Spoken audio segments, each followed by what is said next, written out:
Está menos calor aqui na frente. Tivemos probleminha no ar-condicionado.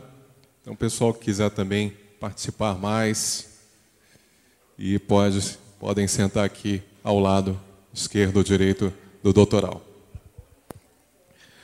Iniciando nossa atividade nesta tarde, vamos continuar com a tomada dos depoimentos. Agradecemos a presença de todos. Para a abertura da tarde, o professor Dr. Joviniano Neto, coordenador da Comissão Estadual da Verdade. Eu, inicialmente, atendendo a uma solicitação, nós vamos pedir 1 minuto de silêncio para um companheiro que não foi exatamente um dos militantes da Anistia Ampla, Geral e Restrita, mas que foi um militante da democratização e que, inclusive, foi uma das pessoas que, na Constituinte, lutaram pelo controle externo do judiciário. Nós sabemos que o judiciário é um poder e que, como todos os poderes, precisam ser controlados. E nós, nos últimos tempos, temos muita ciência, muito conhecimento, muita percepção de como o judiciário precisaria ser controlado, inclusive para respeitar os direitos humanos. Em Brasília nas comarcas do interior do Brasil. É 1 minuto de silêncio em homenagem ao corpo de um homem, cujo corpo está chegando agora, hoje, em Salvador, que é o governador de Sergipe, Marcelo Deda.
Marcelo Deda, que Deus lhe tenha, a história da Bahia, do Brasil, de Sergipe, já conta com você.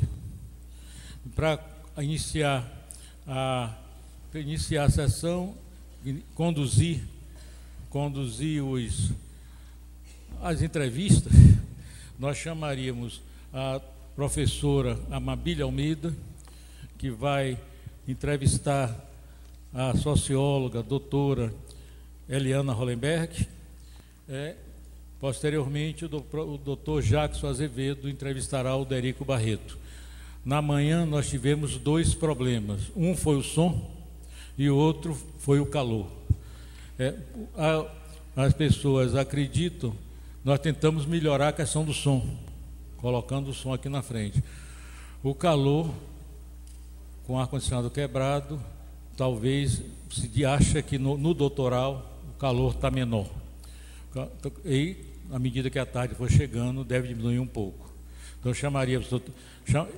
saio da mesa, chama a doutora Amabília Almeida e a primeira depoente, a socióloga, que aqui entre nós, minha colega, há anos atrás, foi celebrada, na Suíça, inclusive, como uma das 7 maiores sociólogas do mundo, não foi?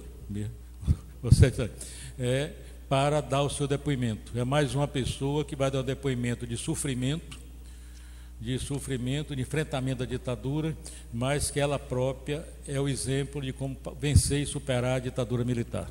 Obrigado.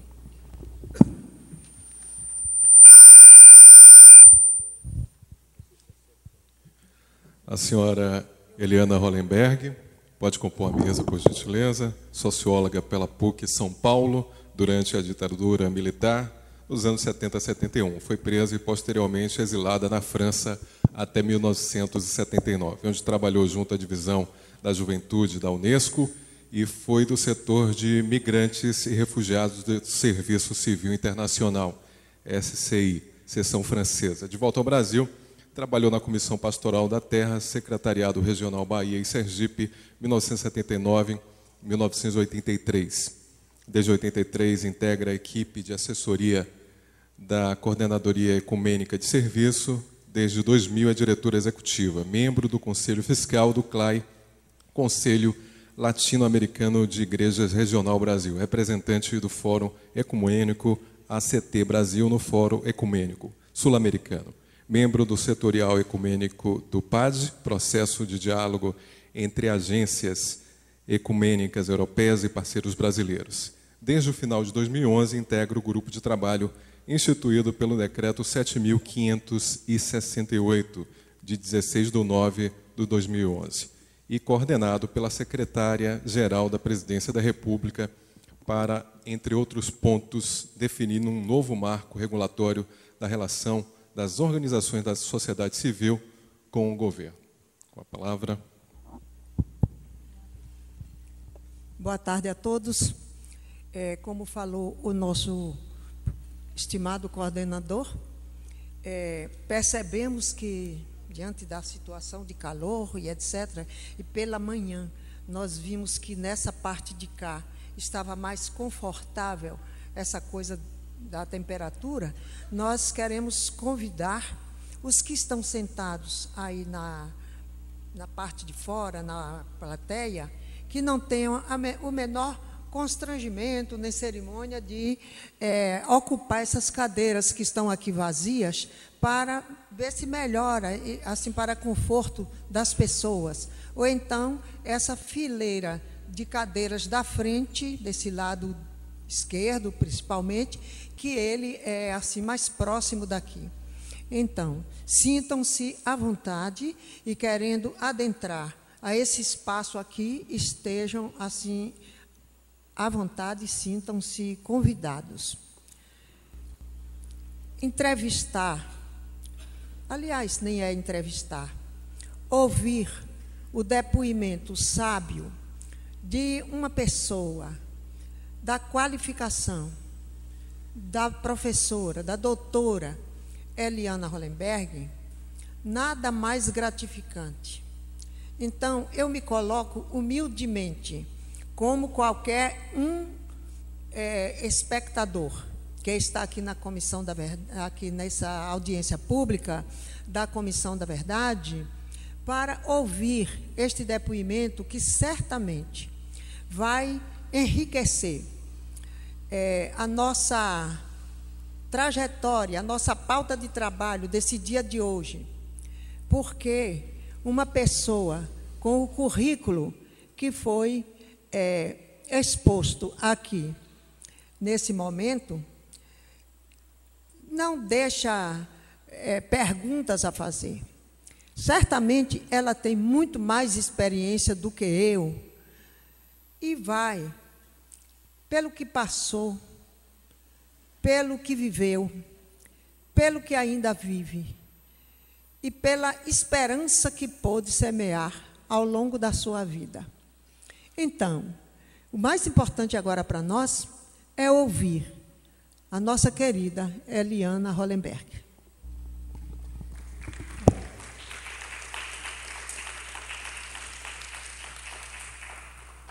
Só posso agradecer e dizer que tem muito exagero nessas qualificações.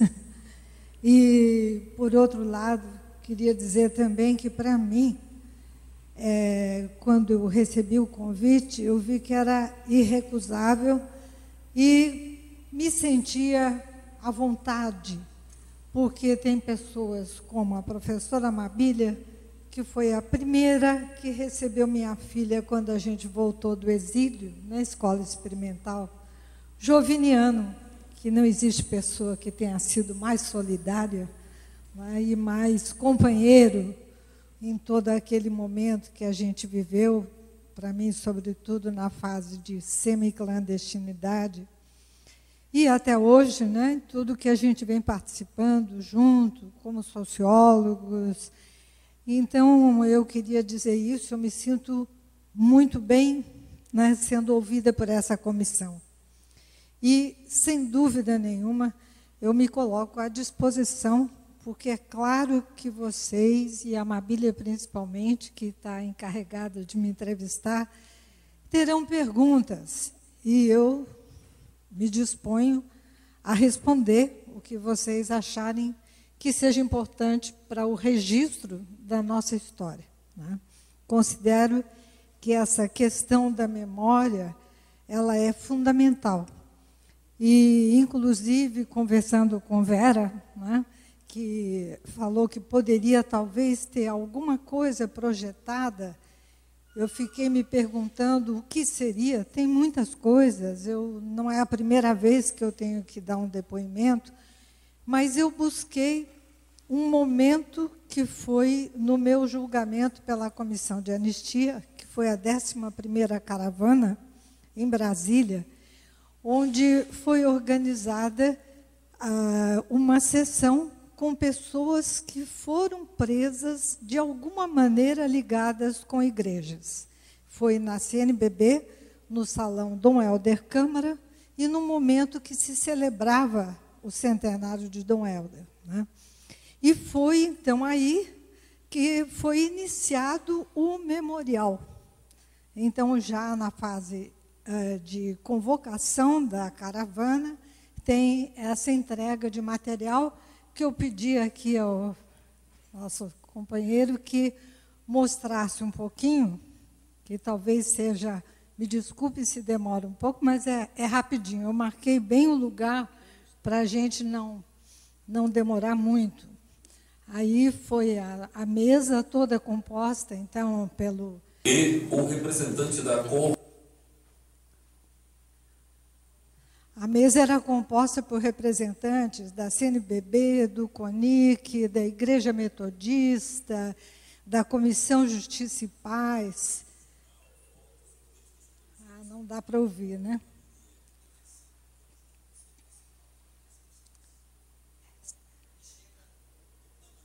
Bom, se a gente conseguisse aquela primeira parte, essa já seria a segunda, que essa segunda, que foi muito significativa, não vai dar, infelizmente, para a gente ouvir. A segunda parte foi o bispo metodista, que estava presente, pedindo perdão pelo que a igreja fez e também pelas omissões da igreja metodista, particularmente com uma pessoa que é metodista e que estava sendo julgado, e comigo, que fui presa com jovens metodistas, denunciados nós pelo pastor metodista. Então, isso, para mim, teve um grande significado. Mas, em outro momento, eu quero até dizer que os DVDs desse julgamento, onde Nilmário, né, irmão de Eldac, também foi julgado nesse mesmo dia, eles estão à disposição, são 6 DVDs, que tem toda a parte da reconstituição, então, da memória, o material que foi entregue e o julgamento, e, no caso, pronunciamento como desse bispo.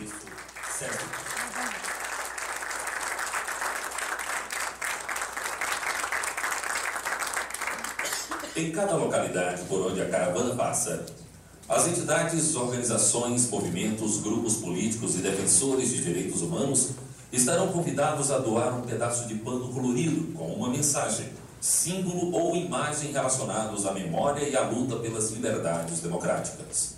A união gradativa de cada retalho representará o compromisso de todos que hoje buscam, no seu dia a dia, Aí é o que acontece em todas as sessões, os panos de todos os representantes como símbolo. A identidade cultural dos brasileiros. Por isso, é com muita satisfação que passamos a receber a doação do acervo composto de cartazes, DVDs, recortes de jornal, fotos e textos produzidos pela Coordenadoria Ecumênica de Serviço SESA, neste ato representada pela sua diretora executiva, Eliana Hollenberg, durante o período de 1960 a 1983, na exposição Túnel do Tempo, que recuperou a trajetória da instituição durante as comemorações dos seus 20 anos. Destaca-se cópia da cartilha original da Declaração Universal dos Direitos Humanos de 1978. Convidamos o Dr. Paulo Abrão para, juntamente com a doutora Eliana Hollenberg, fazerem a entrega dos documentos.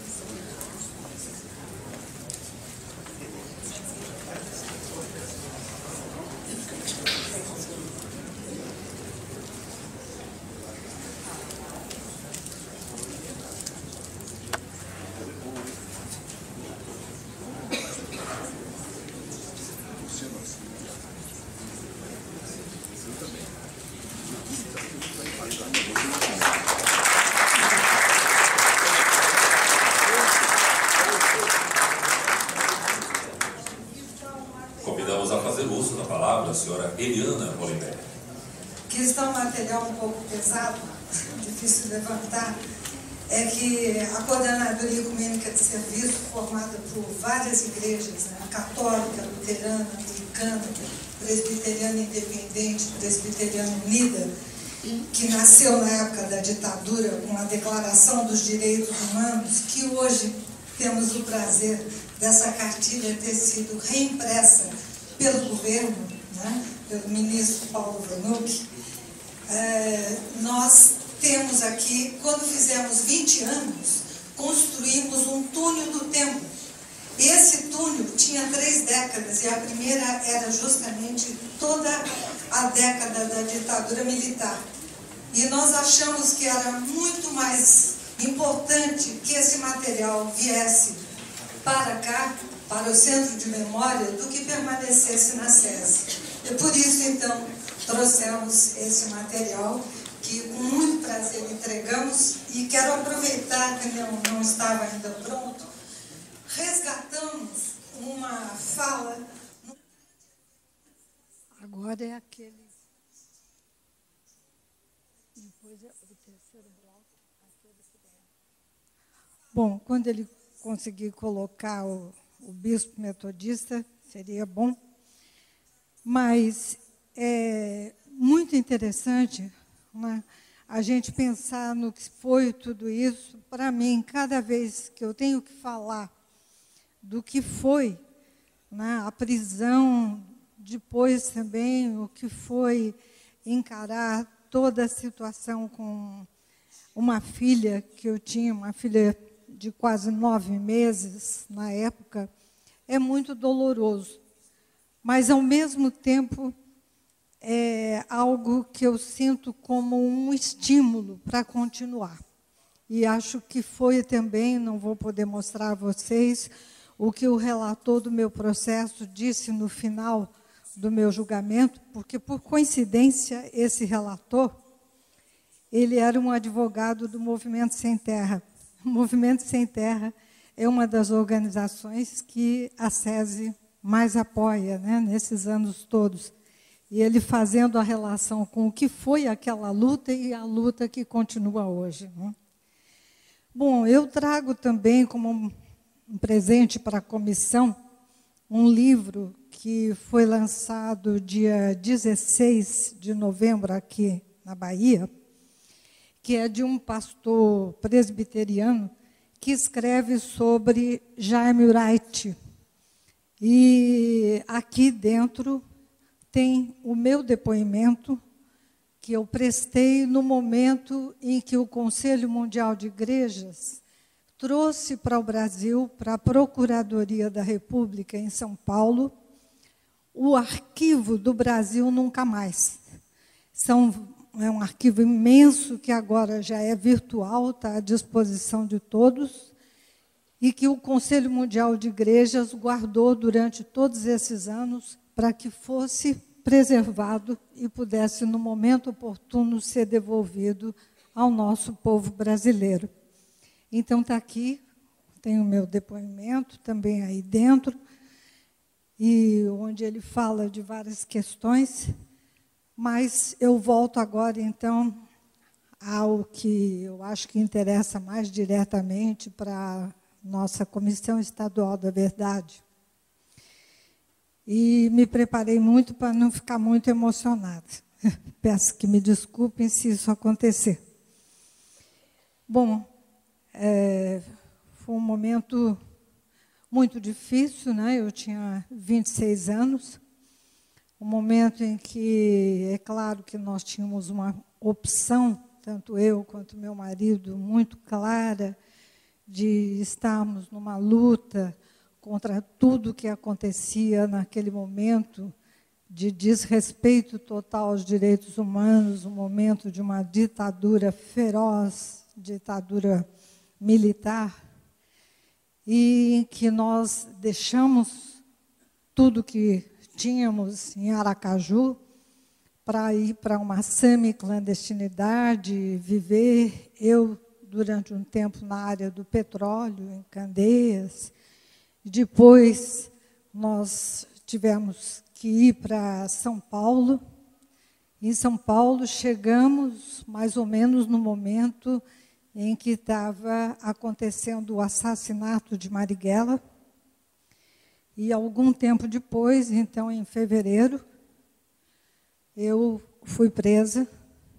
Eu e mais um companheiro jovem, que nós tínhamos um trabalho com a juventude, e esse jovem era um jovem metodista, que tinha participado, junto com outros, de uma ocupação da Faculdade Metodista, e questionava muito a relação dos metodistas com os Estados Unidos, o compromisso com aquela ideologia.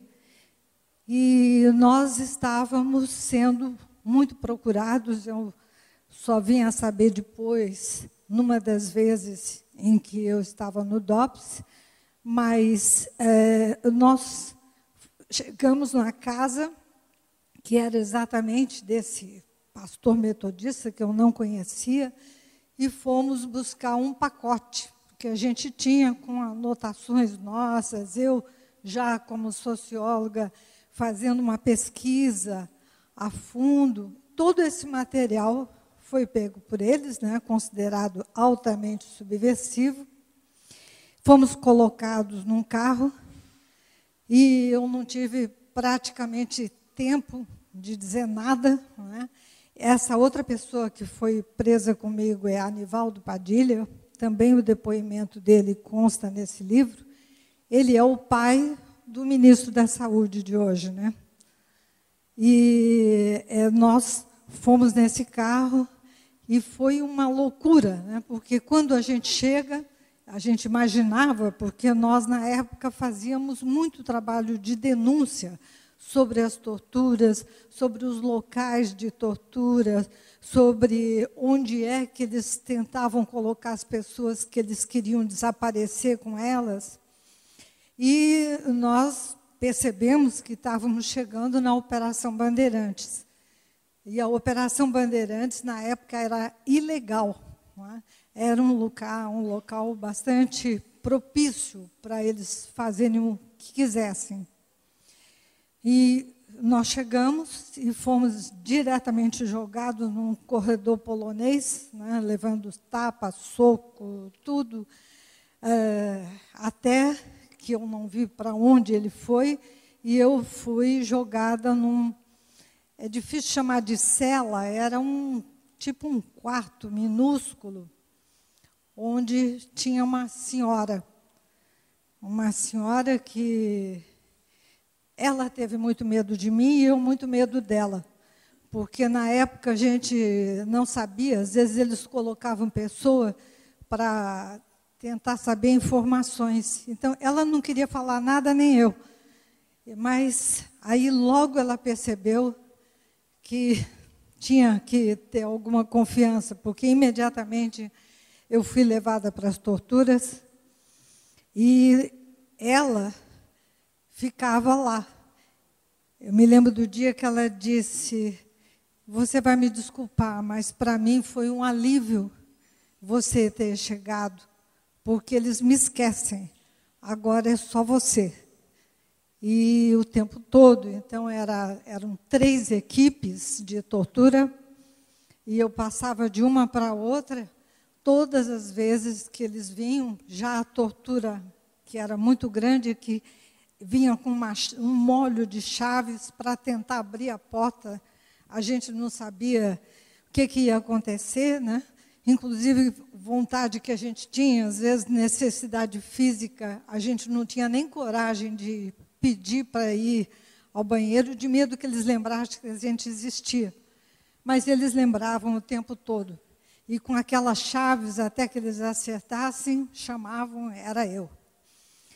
E, bom, eu passei 20 dias na Operação Bandeirantes. E foram 20 dias em que eu não conseguia comer. Na época, eles davam uma comida uma vez por dia, mas eu não conseguia, não tinha condição. Me torturavam mais porque diziam que eu estava fazendo greve de fome. E não era greve de fome, eu não conseguia comer. A única coisa que a gente pensava era, não sei o que os outros pensavam, eu pensava, ainda bem que fui eu, ainda bem que não foi meu marido, ainda bem que não pegaram a minha filha, mas eu tampouco sabia dela, sabia dele, não sabia nada. Eu passei mais de um dia negando que eu era eu. Então, essa negação de que eu era eu foi muito complicada, porque, por um lado, meu irmão tentou fazer o melhor que ele podia, porque quando meu marido percebeu que eu não voltava, ele entregou a nossa filha para o meu irmão. Acontece que meu irmão tinha um amigo que era do Exército, e ele achou que era um grande amigo que podia ajudar. E realmente, quando ele falou, esse amigo disse, eu posso saber onde ela está, vou te levar lá. E levou na Operação Bandeirantes. Acontece que meu irmão chegando lá, não tinha mais como eles duvidarem que eu era eu, porque meu irmão, claro, não sabia que eu estava negando, né? Então, aquilo foi terrível. E para ele, então, foi pior ainda, porque ele ficou fora, não deixaram ele entrar. De repente, ele escutava os guardas dizendo, olha, aí chegou mais uma que eles vão matar. E ele começou a desesperar, e, sem poder dizer nada, inventou que o rapaz tinha mandado ele entrar. E, quando ele entrou, ele escutou minhas torturas. E escutou e não entendia por que eu estava dizendo que eu não era eu, né? Eu tinha um codinome, que era Alice, e eu dizia que era Alice, que eu não era Eliana, que eu não era Eliana Bellini, Tadei Bellini, que era meu nome de solteira, e que estava nesse pacote. Bom, então, redobraram, né, as torturas e tudo. E meu irmão, então, foi, de um lado, eu acho que foi uma coisa incrível, porque ele não acreditava que existissem torturas. Ele não acreditava no assassinato do Marighella. E aí, para ele, ficou muito evidente tudo o que acontecia.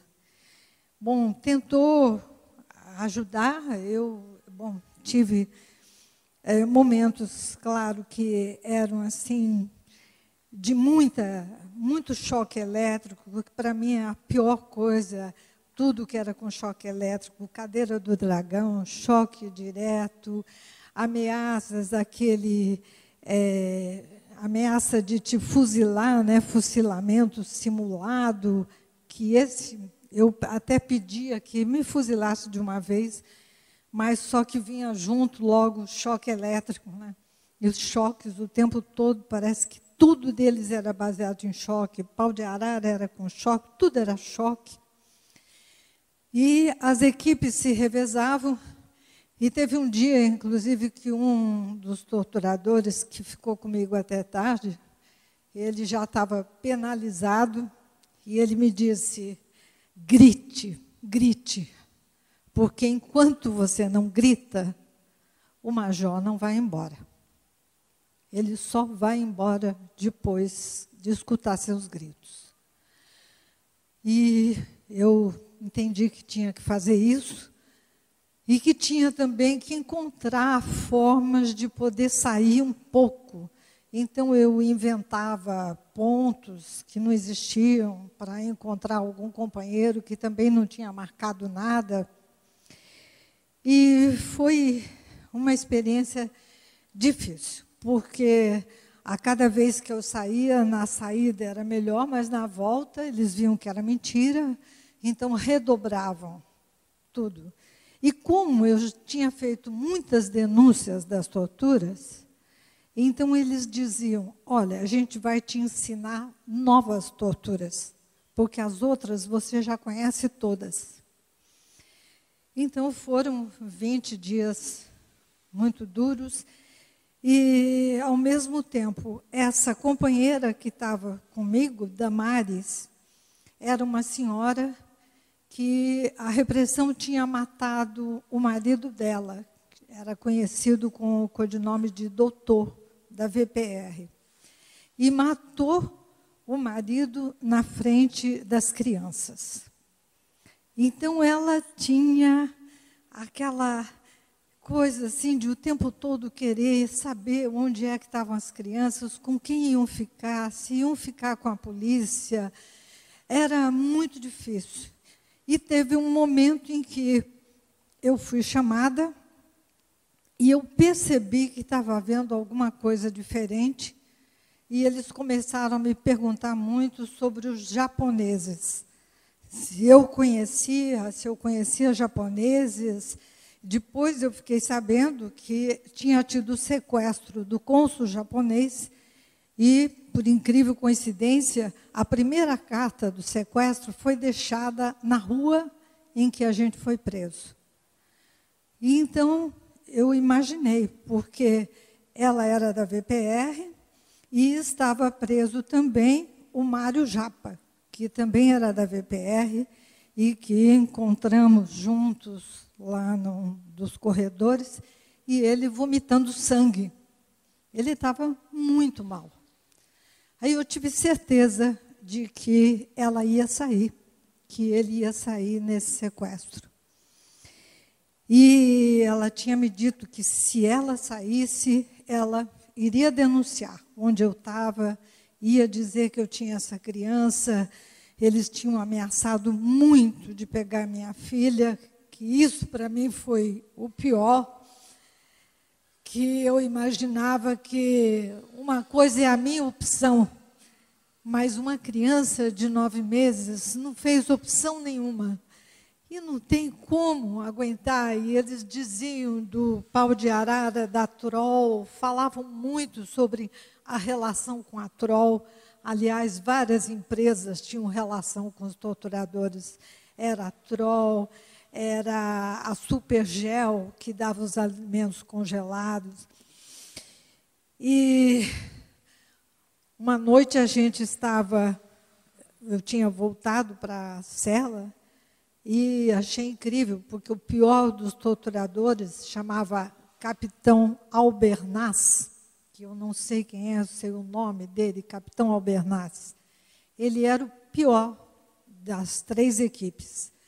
Ele foi no quarto como se ele fosse um velho conhecido, sentou, a gente só tinha colchão no chão, sentou do lado e começou a perguntar que se um dia a situação mudasse, se a gente faria com ele o que ele fazia com a gente. E a gente disse, nós não somos revanchistas, não é isso. A gente gostaria, sim, que mudasse, que vocês fossem julgados, que, infelizmente, até hoje, nenhum deles é julgado. Não é? Tinha esse Albernaz, tinha um outro chamado Gaeta. E nunca foram julgados. A única pessoa deles, que era um capitão Maurício, ele era um estudante de geografia e pertencia ao Esquadrão da Morte. Era ele e o Otavinho, a gente conhecia como Otavinho, que era um dos que tinha aquele soco em inglês, e ele vinha para mim falando da minha filha e de que se eu não queria um pedaço de bolo, que ele ia num aniversário, e as torturas dele eram sempre se relacionando com a criança. Esse Otavinho já eu estava na França depois, e eu soube que uma companheira da ALN encontrou com ele no Rio, ele estava de folga, paisano, e eles justiçaram. Então, o Otavinho foi justiçado pelos próprios companheiros nossos, mas não julgado. Né? Se tivesse aqui, continuaria sem ser punido, infelizmente, com essa lei que nós temos.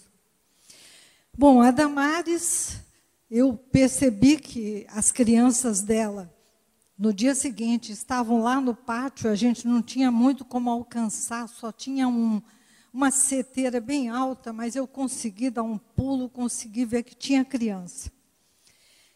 E ela ficou mais desesperada ainda, mas eu disse, olha, fique calma, porque você vai sair daqui. Ela foi, inclusive, ela conta isso sempre, ela foi com uma roupa minha, porque numa das minhas saídas, eles sabiam já onde era a casa que eu morava, me levaram lá e pegaram uma roupa, e ela foi com essa roupa. Eu devo a minha vida a ela, né? Porque ela saiu para o sequestro e eu fui chamada pelo Senimar no mesmo dia para ser novamente torturada, novamente perguntada. E aí eles já tinham mais dados, inclusive, sobre a minha organização, a Ação Popular, dados, inclusive, de pessoas da Bahia. E foi muito duro, mas depois que o Senimar foi embora, eu fui chamada novamente e eles me interrogaram muito sobre as minhas relações com a Anistia Internacional. Eu não tinha nenhuma. Mas depois eu soube que foi quando a Damares chegou no México e ela colocou a boca no mundo, falando de mim, do que eu estava passando, falando da minha filha, da ameaça que tinha se eu continuasse na Operação Bandeirantes. E a Anistia Internacional também lançou essa denúncia. E daí esse companheiro que foi preso comigo, e mais 2 outros jovens metodistas que também foram presos em seguida, fomos, então, transferidos para o DOPS.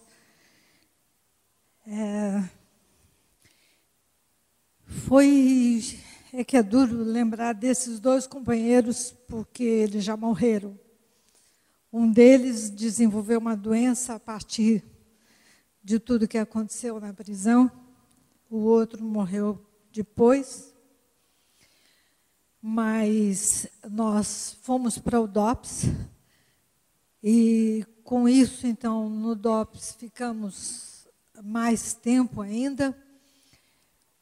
Esses companheiros acabaram sendo liberados, embora o Anivaldo Padilha ele voltasse para a Operação Bandeirantes, e o advogado resolveu colocá-los como minhas testemunhas de acusação, com o que eu concordei, porque eles não tinham por que me acusar, o que eles acusariam seria bom, eles seriam mais liberados, e eu fiquei como a mentora, né, que tinha desviado esses jovens. E eu voltei, depois que eu saí do DOPS, e fui para a prisão Tiradentes, que hoje não existe mais. A Tiradentes hoje é um monumento. Era uma torre, que é conhecida como a Torre das Donzelas, né? Eu fui para essa prisão e mesmo subjúdice, que eu já estava sendo julgada, eu voltei 8 vezes para o DOPS. Eles não conseguiam me situar. E uma das vezes eu fiquei sabendo que o delegado Fleury e a Operação Bandeirantes tinham feito campana nessa rua que a gente foi preso para ver quem é que conseguia pegar primeiro. E eram coisas incríveis. Uma dessas vezes que eu voltei para o DOPS, eles me acusavam, era de uma relação com o Betinho e com outras pessoas da AP, de algo que tinha ocorrido depois que eu já estava presa há mais de 1 ano. Quer dizer, eu não poderia ter cometido nada, e, inclusive, eu cheguei a dizer para eles, consegui coragem para dizer, olha, acho que vocês, além de tudo, perderam a cabeça. Porque se eu participei de alguma coisa nessa época, é porque vocês me soltaram, me deixaram fazer o que eu quisesse e me prenderam de novo, é ridículo. E, bom, sempre muito difícil. Um dos momentos que, para mim, foi mais complicado na minha vida foi quando meu irmão foi me visitar, logo que eu cheguei no presídio Tiradentes, e ele me disse, não me fale nada de tortura, quem fala sou eu. Eu sei de tudo, eu não duvido mais. E eu espero que você entenda que eu não tenho condições de ficar no Brasil cuidando da sua filha. Se você quer que ela fique comigo, eu estou indo para a Noruega. Eu vou fazer um curso e eu posso levar. Mas aqui no Brasil eu não tenho mais condições. E para mim foi muito duro, porque eu não sabia quanto tempo eu ia ficar presa. Naquela época, podia ser 6 meses, podia ser 2 anos, podia ser 15 anos. Tinham vários artigos da lei em que eu poderia ser colocada. Mas, pensando em tudo, eu resolvi que era melhor que ela fosse. E foi muito difícil, porque eu sabia que eu ia perder tudo, né? De ela começar a falar, começar a andar, que ela me reconhecesse depois. Era difícil. Tentava mandar algumas cartinhas para ela, e eles pegavam as cartas achando que aquilo era código. Então, também não dava para fazer até na linguagem de criança, porque eles achavam que era código. E, bom, eu sei que ela tentava, né, com a ajuda do meu marido, a ajuda da minha cunhada que foi para lá, ela me mostrava, quando ela aprendeu a andar de velocípede, ela botava a minha foto para que eu visse. Né? E tudo isso eu ficava sabendo. Foi difícil. Foi difícil também depois o reencontro, porque ela foi acostumada a lembrar de todas as coisas. E eu fiz um esforço para distanciar, que era a maneira de eu conseguir continuar vivendo. E nesse distanciamento eu tinha dificuldade de restabelecer toda a relação depois. Mas foram coisas assim, eu falo mais dela porque para mim foi o que mais me marcou. Eu tive momentos também que eu não me entendo muito, mas coisas que acontecem.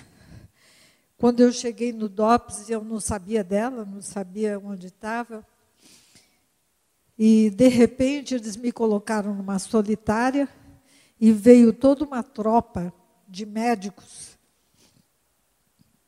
e disseram que precisavam me examinar por causa das denúncias. Mas daí um deles fez todos os outros saírem. E ele muito rapidamente me disse: eu sou amigo, eu sou o marido de fulana, que era amiga do meu irmão. Eu quero te dizer que a sua filha está bem. Só isso. Era para mim uma coisa incrível. No meio daquela coisa toda do DOPS, alguém que chega e alguém que está com eles, né? E que me diz isso. Bom, indo para a França também, eu fui no sentido de buscar minha filha e ver se conseguia voltar para cá. E eu tinha já o registro pelas 2 auditorias militares, a primeira e a segunda, que eu não devia mais nada, porque eu fiquei quase 2 anos presa, tinha sido condenada a 2 anos, mas no Superior Tribunal eles disseram que não tinham as provas para isso, e que o máximo que eu poderia ter ficado eram 6 meses. Muito tarde para reconhecer isso.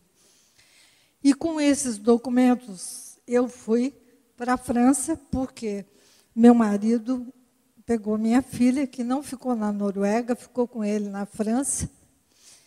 Só que chegando lá, eu não conseguia que nenhum dos consulados recebesse e me desse a possibilidade de voltar para cá.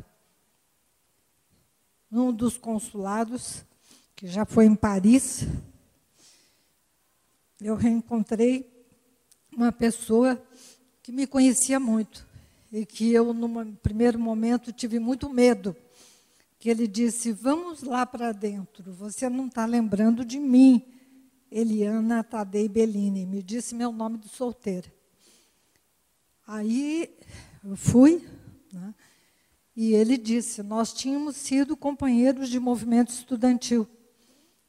E embora a gente tivesse em facções diferentes, mas ele respeitava muito todo o comprometimento que tinha tido na faculdade. E ele me disse: olha, se você voltar agora, eles não vão te prender novamente. Você vai ser morta na chegada. Tenho outros dados que eles tiveram, então eu quero dizer que eu não vou deixar você voltar. Você vai sair daqui e pedir seu estatuto de refugiada. Mas a sua filha pode continuar com o passaporte brasileiro, que eu posso conceder. Então, foram coisas assim, eu estou misturando um pouco o depois e o antes, mas é que eram coisas muito ligadas. E depois, eu acho que, talvez eu esteja falando muito, mas momentos também de minha filha, onde ela perguntava: por que você foi presa? Se meu pai conseguiu fugir, se eu, pequenininha, fugi, não é? Por quê? E ela não achava a resposta. Até que um dia a gente estava andando e ela falou: já sei. Você foi presa porque você fala o que você pensa. Você não pode falar. Ela tinha 5 anos. Ela falou: eu não tenho mais medo de ir para o Brasil. Eu vou para lá. Porque eles podem me perguntar o que quiserem. Eu não vou falar. Eu vou brincar. E foi assim que ela superou esse momento tão difícil que ela tinha. Veio para cá várias vezes com meus amigos, que realmente me diziam: ela não conta nada de vocês, nada. E era isso. E agora, quando eu fui julgada pela anistia, e quando, então, já o meu relator disse que o governo tinha que pedir perdão, eu contei a ela, porque, novamente, como hoje, eu pedi que ela não viesse, pedi que ela não fosse no meu julgamento da anistia. E eu contei e mostrei para ela o que tinha sido o veredito. E ela, chorando muito, me abraçando, disse: acho que agora eu vou conseguir ser brasileira. Isso foi muito significativo. porque ela me disse que não conseguia, mesmo tendo feito psicologia, que ela é psicóloga, mesmo tendo trabalhado muito essas coisas, ela não conseguia aceitar que o Brasil, que fez o que tinha feito com a mãe, fosse o país dela. Mas que agora, que eles tinham pedido perdão, ela ia tentar ser brasileira. E eu espero que ela seja uma brasileira muito combatente, porque eu continuo acreditando muito na luta. A única coisa que eu não consegui superar foi essa questão de que a gente tivesse outros filhos. Porque eu sempre pensava de que uma criança que não fez a opção, ela não pode ser pega, ela não pode ser torturada. Então, eu estou à disposição se vocês quiserem saber mais coisas.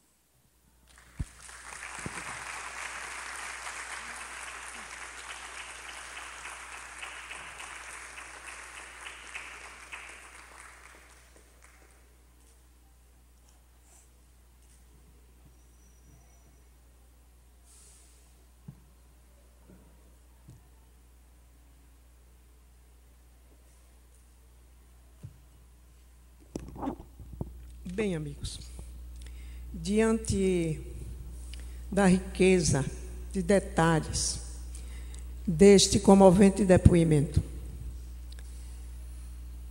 eu penso que devemos adotar a metodologia que tem nos recomendado o nosso coordenador da comissão, de que devemos compartilhar o momento das perguntas com quem desejar fazê-lo, a doutora Eliana.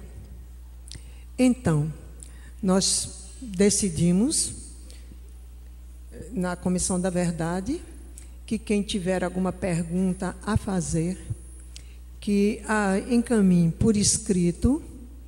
Nós temos uma companheira assessora da nossa comissão, por nome Graça, essa moça da blusa azul, que agora se levantou. Quem quiser fazer alguma pergunta, encaminhe por escrito, que Graça a fará chegar até a mesa. Enquanto isso, eu quero dizer a você, Eliana, que o que você trouxe a essa comissão é, por demais, valiosa a sua contribuição.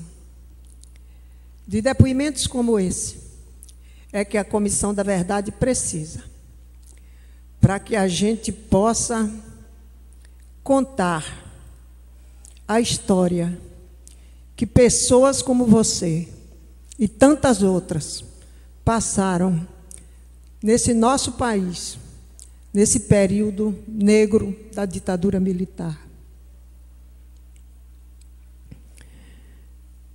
Você fala da solidariedade que você recebeu dos seus companheiros, dos seus familiares, de tanta gente que trabalhava com você, dos que estavam do lado de fora, sabendo do que você estava passando.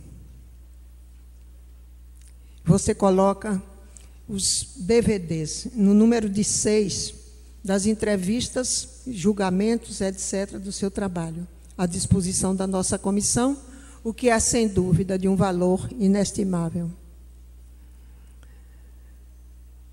Nem quero falar, nem voltar a tratar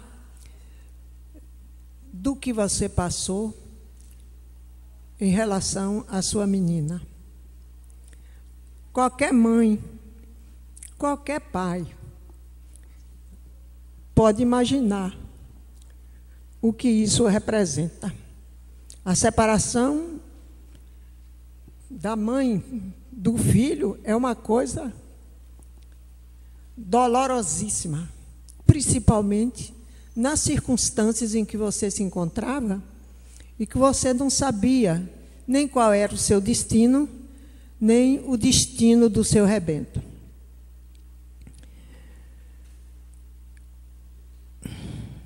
Nós queremos lhe agradecer pela contribuição que você nos dá também, nos trazendo este livro do Pastor dos Torturados.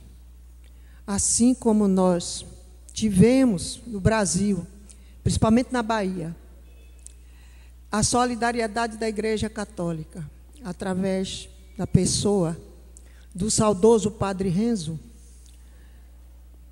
vocês também tivemos nós todos, de tantos pastores da Igreja Cristã, aqui na Bahia, mas publicamente representado pelo pastor Celso Dourado, da Igreja Presbiteriana. Pelo que estou percebendo, esse livro também se refere a um pastor dos torturados, da Igreja também presbiteriana, assim como outras igrejas também. É muito difícil falar de tortura. Você já falou de todas que você passou. Citou o nome dos seus algozes. Capitão, quero ser assim, quero que fique bem claro. Você falou de um capitão chamado Albernaz. Você falou de uma outra figura chamada Gaeta.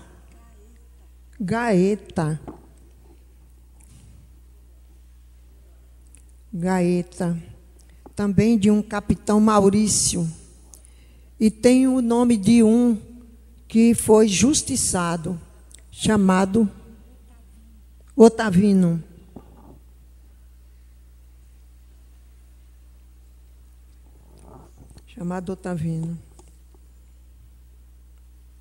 Pois bem, eu vou ficando por aqui. A minha emoção é grande.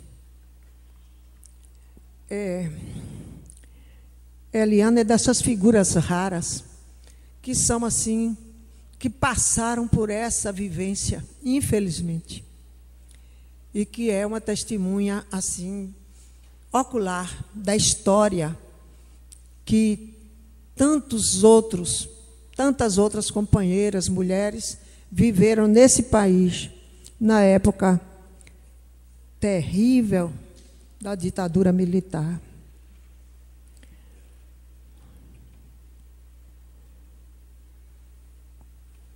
Tantas entradas, tantas saídas que você teve, Eliana, em ambientes que só significavam dor, tortura, repressão, medo. Imaginamos quanto isso fez você sofrer. Então, para concluir, eu acho que a história lhe deve, quem sabe, imaginariamente, um pedestal, onde você ficasse bem lá,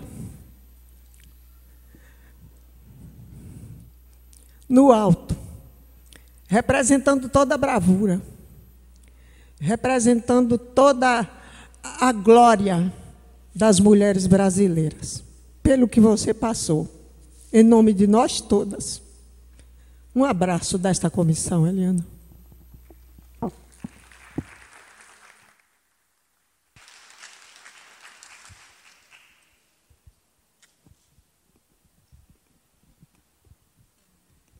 Bom, eu recebi uma pergunta, mas depois de escutar a Mabília, tão querida,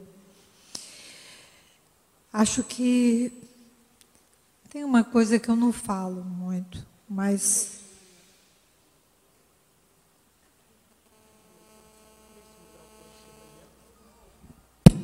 Um minutinho. Eu só queria agradecer aqui na presença de todos a confiança que Eliana teve quando retornou ao nosso país e que confiou a educação da sua menina. Essa menina que ela tanto amava, parece que quando a gente está separado, ama muito mais. Que ela confiou à escola experimental para que a gente a ajudasse na complementação formal da sua educação. E a gente, quando recebia os filhos dos nossos companheiros, parece que a gente tinha uma obrigação moral, humana, de tratá-los com muito mais amor e com muito mais carinho, proporcionando-lhe tudo o que fosse possível para, de certa forma, recompensar aquilo que seus pais e que essas próprias crianças tinham sofrido. Obrigada, Mabília. Eu recebi uma pergunta bastante, talvez a mais difícil de responder. Antes de responder essa pergunta, eu preciso fazer homenagem a uma companheira. Nós estivemos na mesma cela. Aliás, são várias pessoas que estiveram na mesma cela minha. Uma delas foi a atual presidente. Mas a minha homenagem não é a ela, é a Eleni Guariba. Eleni é uma pessoa que era de uma organização, VAR Palmares. Ela fez teatro, uma pessoa inteligentíssima, inclusive era do serviço de inteligência, e ela foi liberada. Ninguém entendia por que ela estava sendo liberada, se muitas outras de nós eram menos visadas do que ela. Claro que ela foi liberada para ser morta. E ela é uma das desaparecidas, mas pelo que tudo indica, ela foi uma das vítimas de um famoso traidor do capitão, como é o nome? Do Cabo Anselmo. Ela tinha dito que se ela não voltasse, ela tinha já uma suspeita que ele tinha passado para a repressão. E ela nunca mais voltou, e a gente sabe que ela está desaparecida. Bom, eu recebi uma pergunta que eu preferia não responder, mas eu vou responder. Diz que eu falei muito da relação com a minha filha, mas eu não falei da relação com a minha mãe. Eu quero dizer a vocês que eu sempre tive um profundo respeito às diferenças. E nesse respeito é que eu tenho que dizer a vocês que minha mãe nunca aceitou a minha militância. Minha mãe não conseguia entender aquilo que a gente tinha resolvido abraçar como luta.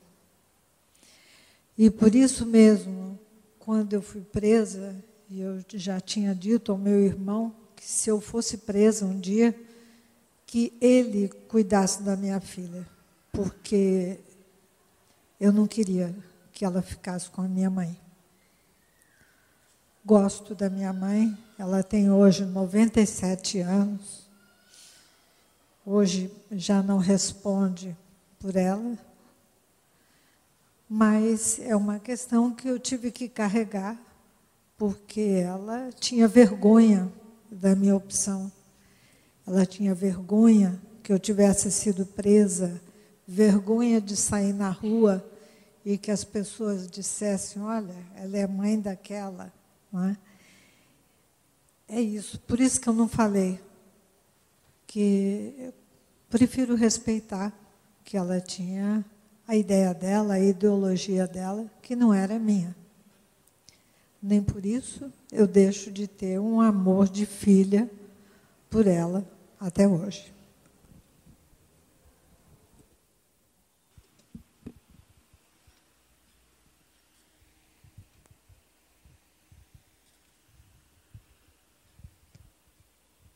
Bem, parece que nós chegamos ao fim do depoimento da doutora Eliana. Se mais alguém quiser até solicitar, ainda temos tempo. Temos também o microfone Se alguém quiser, pode fazer a pergunta através do microfone.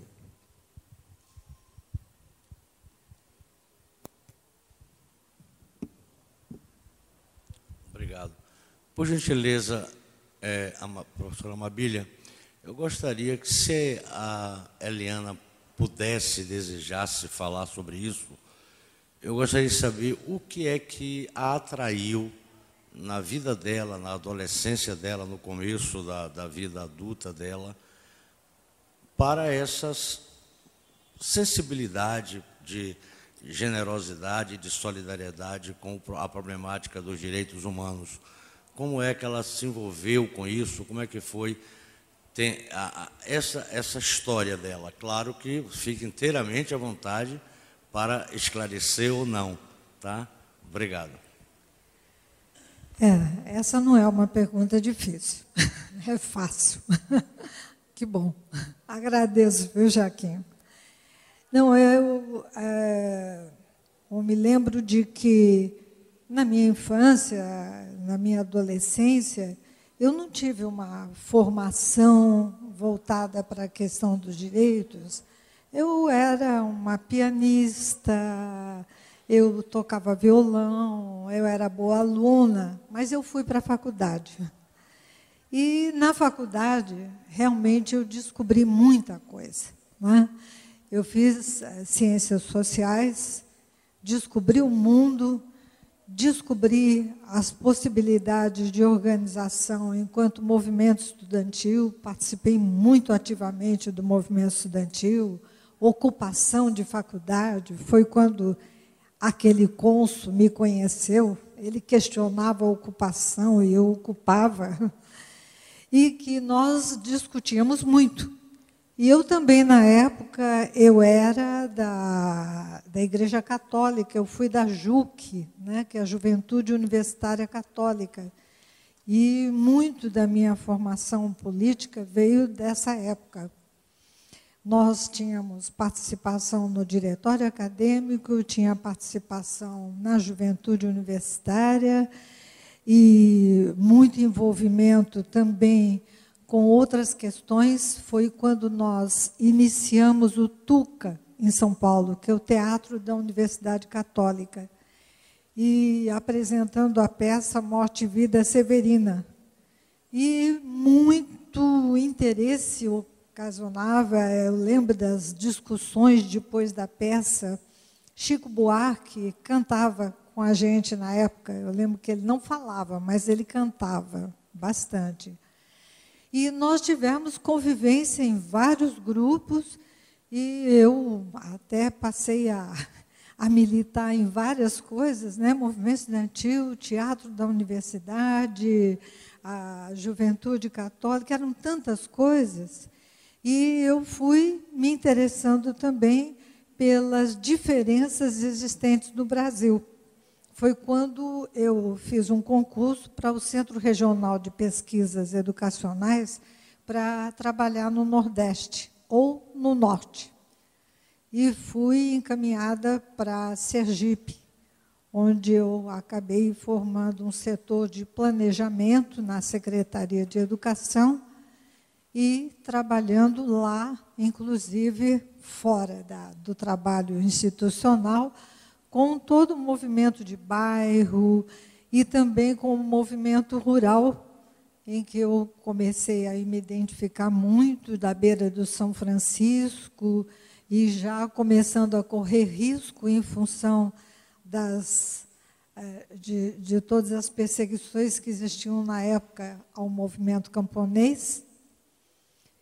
E, com isso, eu cada vez mais me interessava por essa questão dos direitos, da conquista de direitos, de não perder direitos já conquistados, de conhecer de perto a questão da Liga Camponesa. Paulo Freire, num dos meus depoimentos, eu falo muito dele. Eu nunca conheci pessoalmente Paulo Freire, mas ele sempre teve, ou como uma justificativa da repressão para me vigiar, que achava que eu era muito ligada com ele no exterior, ou no Brasil, que eu aproveitava muito dos ensinamentos dele para mudar todo um sistema de educação no estado de Sergipe. Bom, indo para o exílio, continuei a trabalhar também nessa área. A gente tinha publicações que nós fazíamos, e voltando para cá, fui trabalhar na Pastoral da Terra, e depois na SESI, né, que significava tudo aquilo que eu acreditava, a defesa dos direitos humanos em todas as dimensões, não só direitos de pessoa física, mas todos os direitos econômicos, sociais, políticos, culturais. E até hoje é o que norteia a minha vida e que eu acho que todos nós temos que estar muito atentos, porque eu acho que a gente está num momento muito especial de ameaça de perda de direitos. Então, eu acho que hoje, talvez, o mais importante não está sendo a conquista, mas é não permitir a perda de direitos. Não sei se eu te respondi já. Eliana, Eliana, na sua resposta a Jackson, você abriu uma outra perspectiva. E me relembrou uma coisa. Em Sergipe, você virou Hollenberg. É a primeira coisa. A segunda coisa... você falou que era vigiada no exterior. Esse ponto de complementação de como os exilados eram vigiados no exterior, seria interessante você complementar. Não só vigiado no exterior, mas aqui também, eu estava contando para o Carlos, de que eu fui retomar os depoimentos, inclusive da Comissão de Anistia, e vi lá de que um dos relatores me disse que tinha um documento mostrando de que eu fui monitorada pelo SNI até março de 87.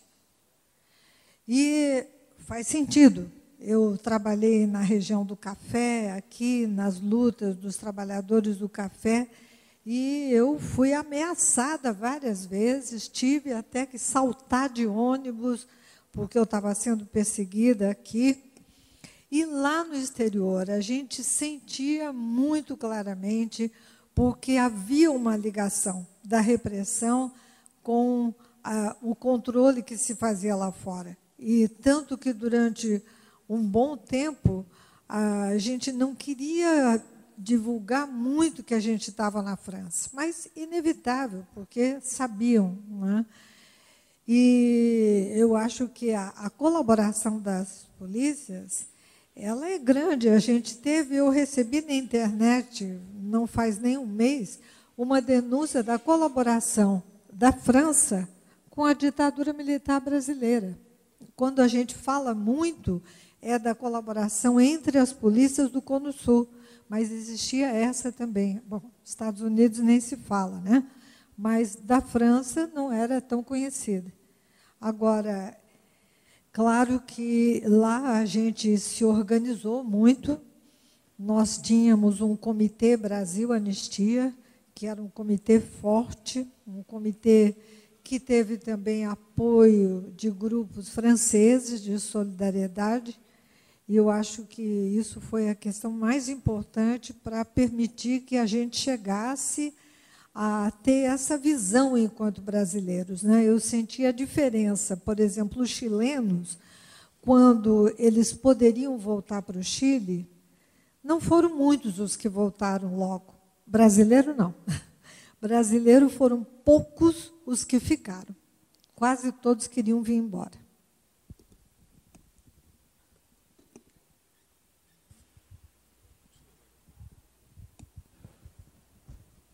Bem, parece que chegamos ao fim do depoimento da doutora Eliana Hollenberg. Então, Eliana, em nome da Comissão Estadual da Verdade, eu lhe pergunto, se você autoriza a utilização das imagens colhidas nesse ambiente e a utilização do seu depoimento para o trabalho da Comissão da Verdade, com destino ao relatório final do trabalho da nossa comissão. Se você autoriza, nós pediríamos que você assinasse esse documento de declaração sobre o relato.